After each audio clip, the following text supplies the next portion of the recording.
Assalamu alaikum wa rahmatullahi wa barakatuh. Ici, cette vidéo fait suite à la vidéo qu'a fait bras droit. Et Inch'Allah, on a voulu anticiper, d'accord, anticiper une réponse éventuelle et également couper court à toute éventuelle ambiguïté qu'il serait capable de semer de telle sorte à les enterrer eux et leurs ambiguïtés une bonne fois pour toutes, et que ces deux vidéos servent, Inch'Allah, de réfutation jusqu'à ce que mort s'en suive, que servent de réfutation, Inch'Allah, bénéfique, sincère pour Allah, en tant que conseil pour nous-mêmes ainsi que pour la Ummah, contre le fléau des Umayyi'un, donc des laxistes, qui ont du tamiy', qui ont du laxisme, et qui ont une haine envers les salafis qu'ils appellent les madakhila. Et donc, la première des ambiguïtés, ou plutôt l'une des choses que j'aurais aimé préciser, c'est déjà que l'état intermédiaire d'ignorance. Alors, qu'est-ce que l'état intermédiaire d'ignorance? Il faut comprendre, donc, comme on a cité dans la vidéo précédente, que nous, ce qu'on dit, c'est qu'on atteste de personnes qui soient salafis jusqu'à preuve du contraire. J'ai reformulé dans la première vidéo parce que Brakassé avait du mal avec le mot attester, alors que lui-même expliquait le mot attester. Il arrive à très, très bien le comprendre quand il s'agit de la tazkiya, d'accord. Et d'ailleurs, attester, ça veut dire tazkiya, d'accord, en arabe. Donc, on a remplacé cette formulation par une formulation encore plus débile et plus simple pour les gens de son niveau intellectuel et de son niveau de compréhension, à savoir la suivante: la base chez le musulman, c'est qu'il est musulman jusqu'à ce qu'on ait une preuve qu'il soit salafi. Voilà, un peu plus simple. Quand on dit la formulation précédente, en espérant qu'il ait moins de mal du coup avec cette deuxième vidéo, ici on a expliqué dans la vidéo précédente qu'on ne disait pas que la personne n'était pas salafi, mais qu'on ne disait pas non plus qu'elle était mubtadi', bien qu'il se peut qu'elle soit ou mubtadi' ou salafi, on ne sait pas. Mais il n'y a pas que ces deux états, d'accord. La personne, elle peut être ou salafi ou mubtadi', mais pas que. Elle peut être ignorante, d'accord. Ça peut être quelqu'un min al-awwam, d'accord, donc quelqu'un parmi les gens de la masse.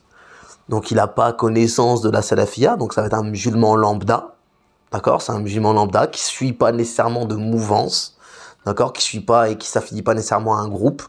Donc ça, c'est l'état intermédiaire qu'on a appelé l'état intermédiaire d'ignorance, c'est-à-dire le musulman qui n'a pas connaissance de ce qu'est la salafia, mais qui ne s'affilie pas à un groupe spécifique.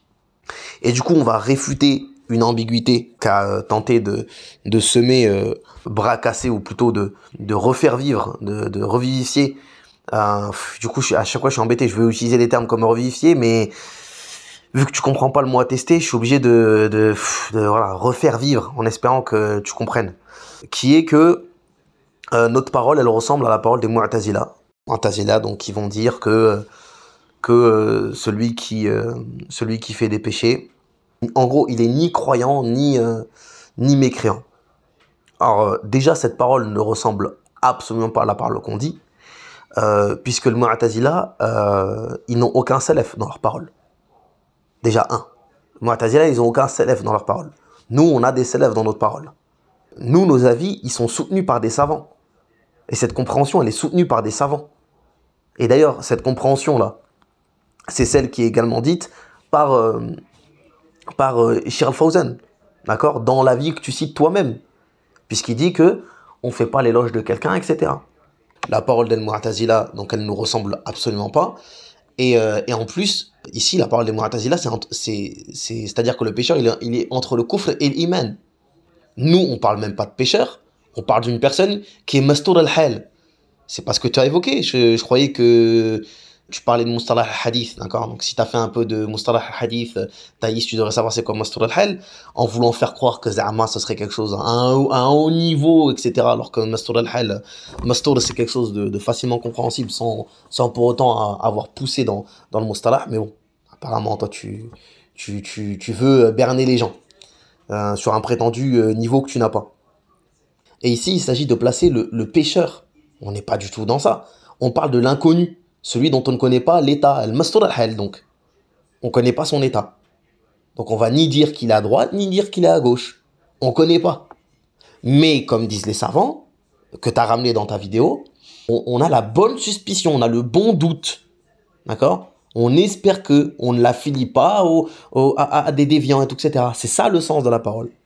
D'accord? Et elle n'a rien à voir avec la parole des Mu'tazila. D'accord? Elle ne la ressemble même pas, ni de près ni de loin d'ailleurs. Et c'est pas toute, c'est pas toute opposition entre deux choix qui ressemblent. Je sais pas. C'est comme si je te disais, j'en sais rien moi, la personne elle a le choix entre telle et telle chose, bah ça ressemble à ça. Hein.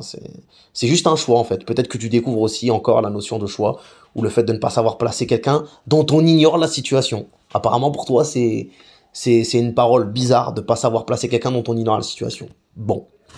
Ben écoute, qu'à toi alors du coup.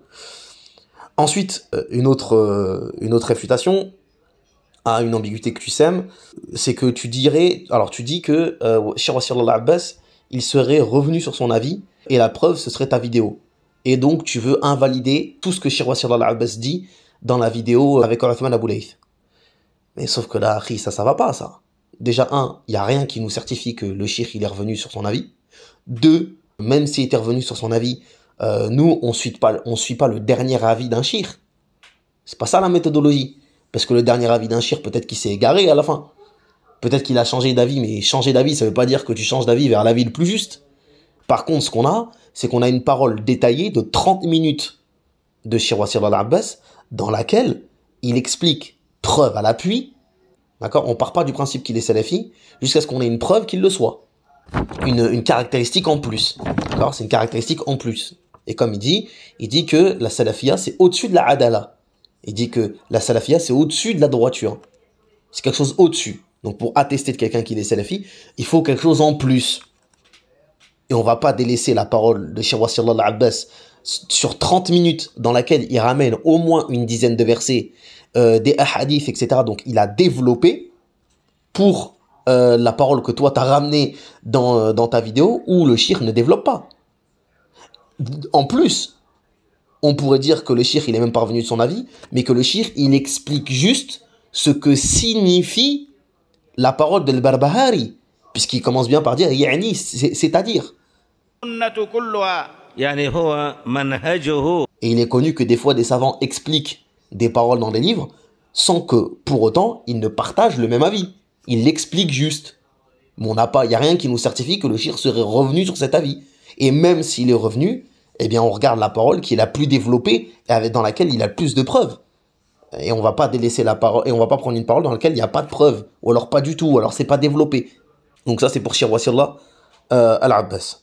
Ensuite, même s'il y avait divergence, et je rappelle, on a prouvé dans la vidéo précédente que les savants qui voient que la base c'est Al-Adala, donc la droiture et la justice, c'est-à-dire qu'il n'y en a aucun qui vient avec ce que toi t'as dit, à savoir que la base, c'est-à-dire que quand tu croises un musulman, tu dis il est salafi, t'attestes de lui précisément. Mais par contre, on fait comme Cheikh Fawzan il a dit, donc en partant de ton avis, hein.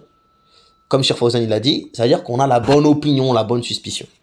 D'accord? C'est ça que Cheikh Fawzan il dit dans ta vidéo que tu ramènes en pensant que ça nous contredit. Et ensuite, même s'il y avait divergence, on n'adore pas la divergence, Harry. C'est pas il y a divergence, ça khlas, non. D'accord? Il y a des divergences entre les savants, mais il y a des divergences qui sont fortes, d'autres moins fortes, et surtout, il y a des divergences dans lesquelles il est aisément facile de dire que la vérité penche d'un côté plutôt que de l'autre. Quand par exemple tu vas voir les 4 écoles qui sont d'accord, plus les contemporains qui sont d'accord sur un avis, plus, je sais pas moi, Cheikh Islam Taymiyya qui est d'accord sur un avis, et puis qu'il y a quelques contemporains ou quelques avis isolés qui sont pas d'accord, par exemple comme sur la question de la barbe, où tu vas voir l'avis de Cheikh Salih Al-Ishir qui est un avis marginal, où il dit que par exemple il a le droit de faire ce que lui il fait, tu sais que cet avis-là il mérite pas d'être suivi. D'accord? Donc faut arrêter aussi de vouloir mettre tout au rang de divergence et de citer la divergence comme si c'était un dalil. On n'adore pas la divergence, akhi. Barakallahu fik.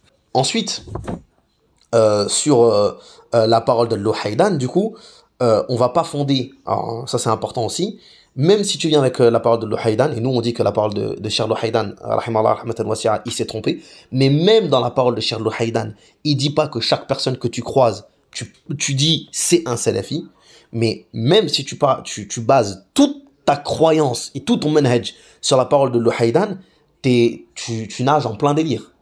Parce qu'on fonde pas un tel avis, d'accord, sur une parole d'un savant sans qu'il ramène aucune preuve. Il ne mentionne aucune preuve. Et on délaisse tous les autres savants qui, eux, ont mentionné des preuves.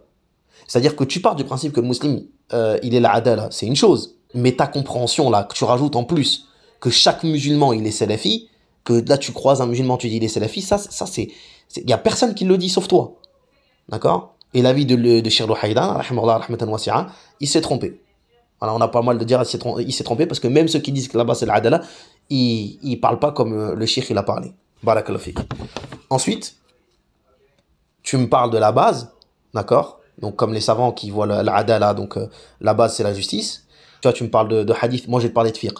Quand tu parles, quand tu regardes le fiqh, quand tu regardes usul fiqh, etc., tu sais que la base, elle peut changer en fonction de l'endroit dans lequel tu te trouves.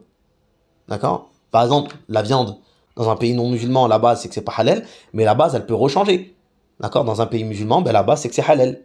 Puis, dans un pays non musulman, si t'es auprès d'un musulman qui te présente de la viande, ben, la base, elle rechange. Et en fait, la base, elle change en fonction de l'endroit dans lequel tu te trouves et de la majorité des gens. Par exemple, la base en Iran, ben, ce serait pas que tout le monde soit, tout le monde soit à la sunna. D'accord? La base en Iran. La base en France non plus.